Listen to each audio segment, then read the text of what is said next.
Well, thank you very much. We had a terrific meeting. We discussed a lot of things. As you know, I had an excellent phone call with President Putin that lasted for over 2 hours. We discussed a lot of points, and I do think we're getting a lot closer, maybe very close. The President and I just spoke to the European leaders. They were President Emmanuel Macron of France, President Alexander Stubb of the Republic of Finland, President Karol Nawrocki of the Republic of Poland, Prime Minister Jonas Gahr Store of the Kingdom of Norway, Prime Minister Giorgia Meloni of the Italian Republic, Prime Minister Keir Starmer of the United Kingdom of Britain and Northern Ireland, Chancellor Friedrich Merz, the Federal Republic of Germany, Secretary General Mark Rutte, the North Atlantic Treaty Organization, NATO, President Ursula von der Leyen of the European Commission. We spoke to all of those great leaders. They're all great leaders.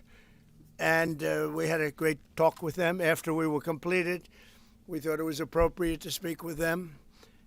And our meeting was excellent. We covered, somebody would say 95%. I don't know what percent, but we have made a lot of progress on ending that war, which is really certainly the most deadly war since World War II, probably the biggest war since World War II. And I want to thank Steve Witkoff, who's here, and I'd like to thank Jared, who's here someplace. Thank you, Jared. And thank you, Steve. What a great job you've done. Jared Kushner, Steve Witkoff. And Marco Rubio is here. Thank you, Marco. And Pete Hegseth is here.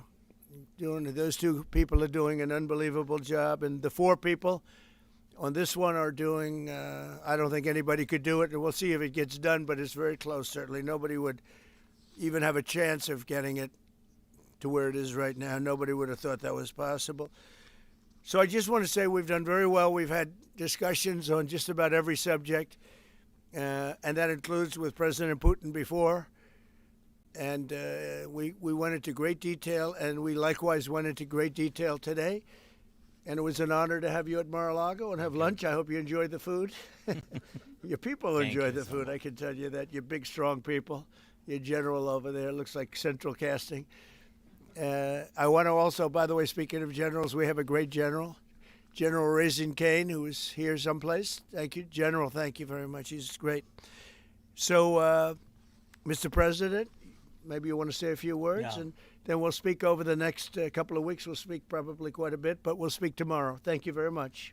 Appreciate it. Thank you so much, Mr. President. Thank you. Thank you for everything. Dear colleagues, first of all, I would like to thank President Trump for a great meeting at this amazing place in his home in Mar-a-Lago. And we had a really great discussions on all the topics, and we appreciate the progress that was made by American and Ukrainian teams in these recent weeks.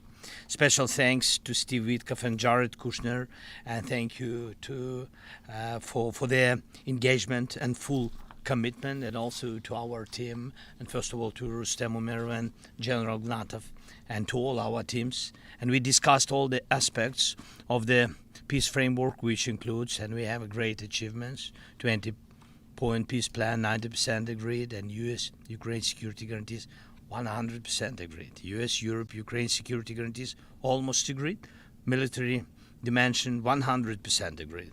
Prosperity plan being finalized, and we also discussed the sequencing of the following actions. And we agree that security guarantees is a key milestone in achieving lasting peace, and our teams will continue working on all aspects. We also had a joint productive call with European leaders, like President Trump said already, and a lot of leaders, including NATO and EU. And we agreed that our teams will meet in upcoming weeks to finalize all discussed matters. And we agreed with President Trump that he will host us, and maybe in Washington, European leaders and Ukrainian delegation, yes, in January. And Ukraine is ready for peace. And once again, would like to thank President Trump for a warm welcome and substantial discussion. Thank you, Mr. Thank President. you very much. Thank you so much, Mr. President. Any questions, please? With the first ambitions from President Zelensky, 90% and 100%, the U.S. Ukraine security guarantees. What number are we at right now? Well, I think look, you can say 95%, but I don't like to say percentages. I just think we're doing very well. We could be very close. There are one or two very thorny issues, very tough issues, but I think we're doing very well. We made a lot of progress today, but really we've made it over the last month. This is not a one-day process deal. This is very complicated stuff, but I think when the president says 95, I think, could be close to 95%. Yeah, please, behind you. Mr. President, have you agreed on the so-called free trade zone on Donbass? How to separate the sites? How to make the separation line? Who will be responsible? The word agreed is too strong. I would say not agreed, but we're getting closer to an agreement on that, and that's a big issue. Certainly, that's one of the big issues, and I think we're closer than we were. Probably it's unresolved, but it's getting a lot closer. That's a very tough issue, but one that I think will get resolved. Yeah, please. We are receiving some mixed signals coming from Moscow, even after the structure of Putin. Can you assure us that you have received written or any formal response from them? Well, what was the issue? You have to tell me. What did they say? They are telling that Ukraine has to give up Donbass. Just very recent statement. Well, that's what they've been asking for, and there's a dispute about that. So they're going to have to iron that out. That's an issue they have to iron out. But I think it's moving in the right direction. You can reject or delay the solution of peace agreement you achieve. If something doesn't happen, you mean if something doesn't happen? Yeah, go ahead. No, go ahead. You're going to finish your question. Well, we'll see. Look, we'll see. But I don't want to talk about that because I think we're getting pretty close. Yes, please. May I ask the President of Ukraine Please. about territorial question? Mr. President, what is your take on Donbass status? Are you prepared to see it as a free economic or demilitarized zone? No, we spoke about 20 points plan, and I'm happy that really our team's very close to results. And I agree with President Trump that our teams work not one day and not one week, more than 1 month, beginning from Geneva, then 2 meetings in Miami, then we had Berlin, and now we have Mar-a-Lago. So this is a very difficult question.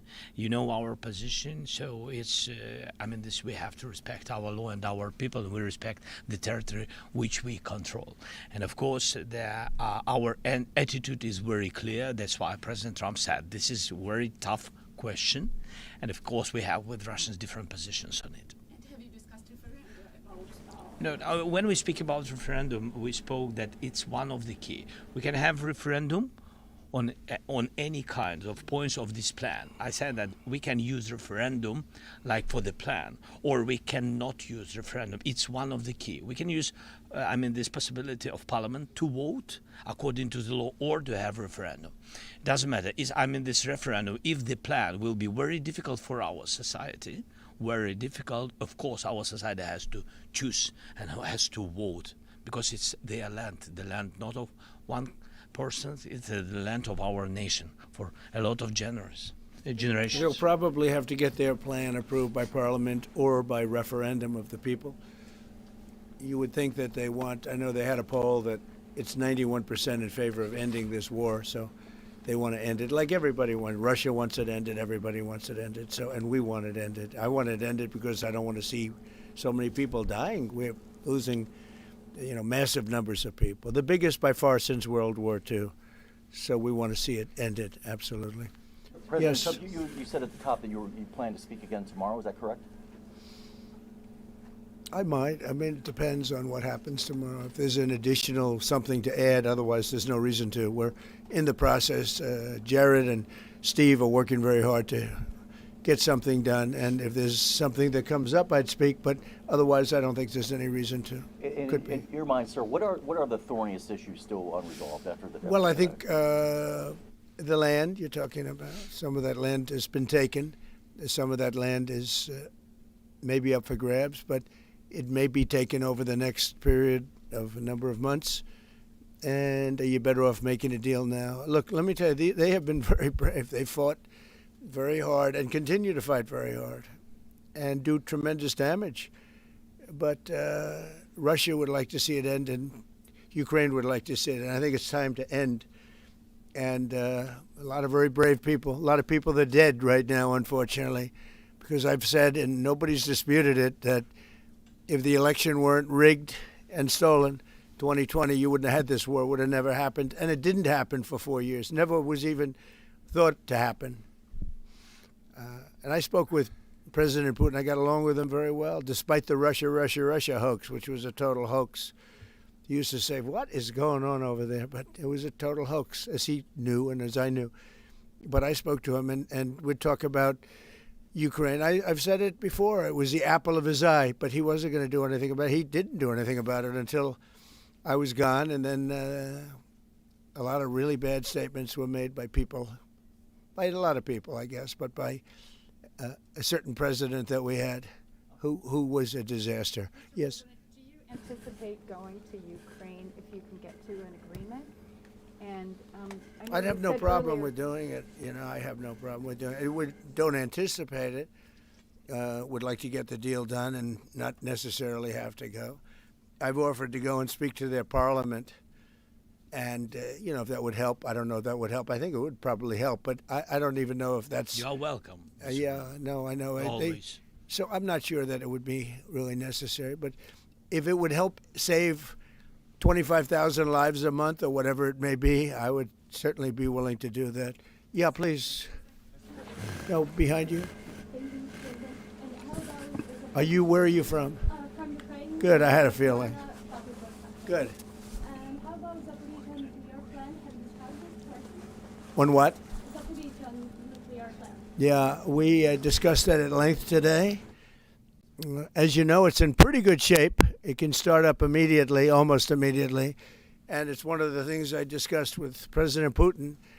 And they were talking about the nuclear plant. It's probably the biggest in the world, just about the biggest anywhere in the world. Can you believe that? And President Putin's actually working with Ukraine on getting it open. He's been very good in that sense. He wants to see that open. And he hasn't hit it with missiles, hasn't hit it with anything. It's a big danger to do that for everybody. But they're working together to try and get it. It can open very quickly. It's in pretty good shape. And the people there have been there for years. The people there running it. They have 5,000 people in that plant. Can you believe it? I learned that today. 5,000 people. It's the biggest plant of its kind in the world. And they're working together to get it opened. They could maybe get it open quickly. That's a big step when he's not bombing that plant. It's a big step. You in the readout from Moscow, they talked about the creation of some working groups. Yes. That would be set. Can you tell us about what those working groups Sure. would entail? And also, if you wouldn't mind, what is the message that you will give to Putin when you speak to him after your meeting? So here? the working group is going to be composed of Steve Witkoff, Jared Kushner, General Raisin Kane, Marco Rubio, and a few other people that we're going to be putting onto it. I think Pete Hegseth should be in that working group. He knows the territory very well. He's been fantastic at what he's doing. And they may add one or two people. And likewise, Ukraine's going to have some very good people that were at lunch today that enjoyed the lunch today a lot, more than they thought, right? But do you want to say who may be on your working group? Yeah, we now, as I said, that we work with Steve and Jared. We worked our Rustem Umerov and also Deputy Minister Kislitsa and also General Ignatov, and they will continue work in this group. And of course, if we will go further, and I hope that really we will have decisions in January, as I said, about all these documents, 6 documents, and of course, we will continue work on this, so they know what to do. Yes. And that working group, by the way, importantly, will also then be working with Russia, okay? Because to work with ourselves doesn't really solve much of a problem. So they'll be working with Russia. Yeah, please. This morning you weren't a deadline guy. How long do you think it'll take to get this last little bit, as you say, finished? What are we talking So about? if it went really well, maybe a few weeks. And if it went poorly, longer. And if it went really poorly, it's not going to happen. That would be a shame. there's that chance also. You know, it's possible it doesn't happen. But, you know, in a few weeks we will know one way or the other, I think. But if it went really well, but it could also go poorly. I mean, you know, we could have something where one item that you're not thinking about is a big item breaks it up. Look, it's been a very difficult negotiation, very detailed. It's funny, I settled 8 wars. Some were going on for 35 years, and we got them settled in a couple of days. Some of them, one was going on for 37 years. I settled it in 1 day. But this is a very complex one. What the bad No, I think we'll get it done. I don't want to say when, but I think we're going to get it done. Yes, ma'am. Mr. President, you in the past have suggested a trilateral meeting between both Presidents Putin and Zelensky. Is Right. that something that is also on the docket? I see that happening, sure, at the right time. I saw a very interesting President Putin today. I mean, he wants to see it happen. He wants to see it. He told me very strongly. I believe him. Don't forget, we went through the Russia hoax together. And he'd call me, I'd call him, I'd say, can you believe the stuff that they're making up? And it turned out we were right. They made it all up. And despite that, we didn't get into wars and we didn't get into problems, but we weren't able to trade very much or any of that, which was a shame because, you know, a lot of success could have been had by trading with Russia. They have great land, great minerals and other things, and we have things that they want very badly. But the Russia hoax, which was a terrible made-up fictional thing by Crooked Hillary and by Adam Shifty Schiff and bad people, sick people. They made it up. It was all a made-up hoax. But it kept us really from dealing with Russia, kept Russia dealing, you know, from dealing with us. So, but despite that, we got along. And I don't know, I think we're going to get there. I know him very well. I think we're going to get there. Discuss any time, location, meeting place? Yeah, for we're a potential discussing a lot of things. No, look, I was on the phone with him for almost, I guess, 2.5 hours, they're just telling me now. It's a long time. We discussed a lot of things. We didn't talk about the weather. We weren't talking about what a beautiful day it is in Palm Beach, Florida. Yes. Trump, President Zelensky mentioned maybe a meeting with European leaders back in Washington. Would that be in the next few weeks? Well, in Washington or someplace, yeah. These leaders that I just read, these are great people. You know, they've spent a lot of money on helping Ukraine. And look, they're doing it for themselves also, meaning their country, because Ukraine's a very important country for them in particular. For us, it's very important. To me, it's the lives. You know, we're thousands and thousands of miles. We're protected by a thing called the Atlantic Ocean and lots of other places, to be honest. And they're not, you know, they're right there. But we're working together with them as we should be. But I'm doing it to save lives. You know, we're not spending any money. Biden gave $350 billion away. And the president was nice enough to give us a contract to take out rare earth and things. So we'll see how that all works out. We have a contract, but we appreciated that. He was very good.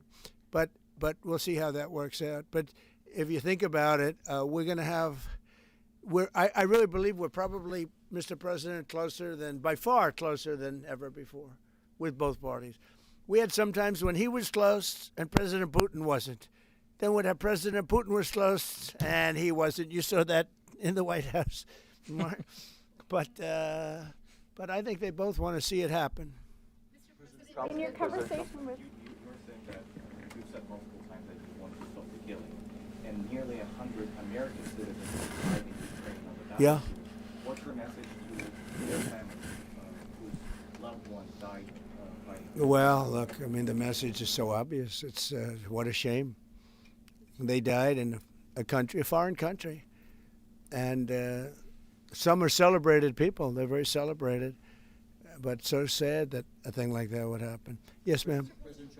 Obviously, security is a major issue for the Ukrainians. Right. Did you offer any promises, any assurances today? Well, I did. We want to work with Europe, and Europe is going to take over a big part of it, as you can imagine. You know, they're right there.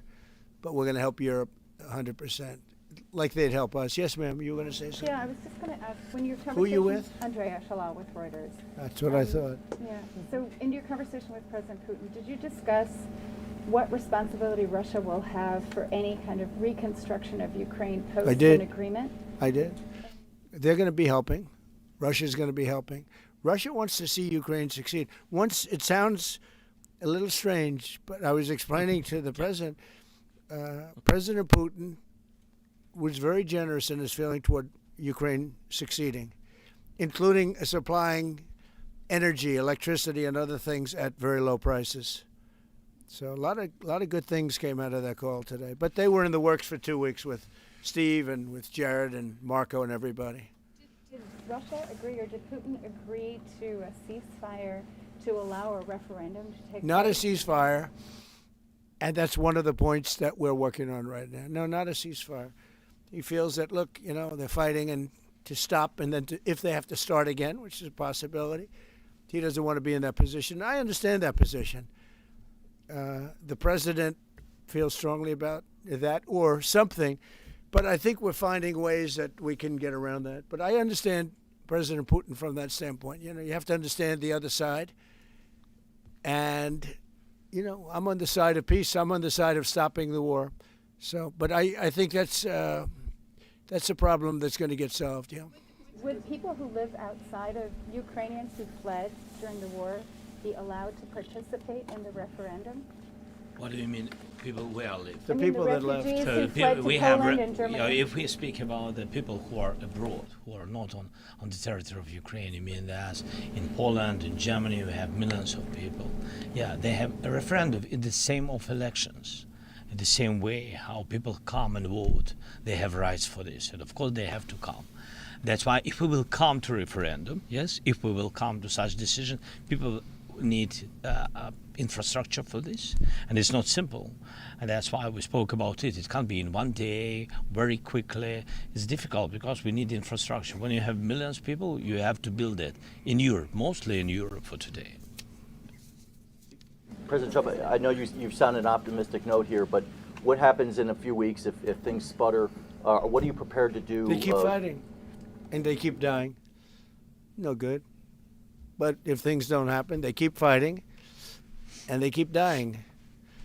And we don't want that to happen. He doesn't want it to happen. President Putin doesn't want it to happen either. Okay? Thank you very much, everybody. Thank you. Appreciate it. Great. Thank you. Thank you. Thank you. I don't know. Was it a good lunch? There's no lunch. He walked in. He said, "This place is gorgeous." I don't think he wants to go to the White House anymore. That's the problem. I'm ready to go to the White House. I know we are. It is. Always. The White House is a very special place, and so is this. I hope you enjoyed it. Thank you very much. Thank you so much. Thank you, sir.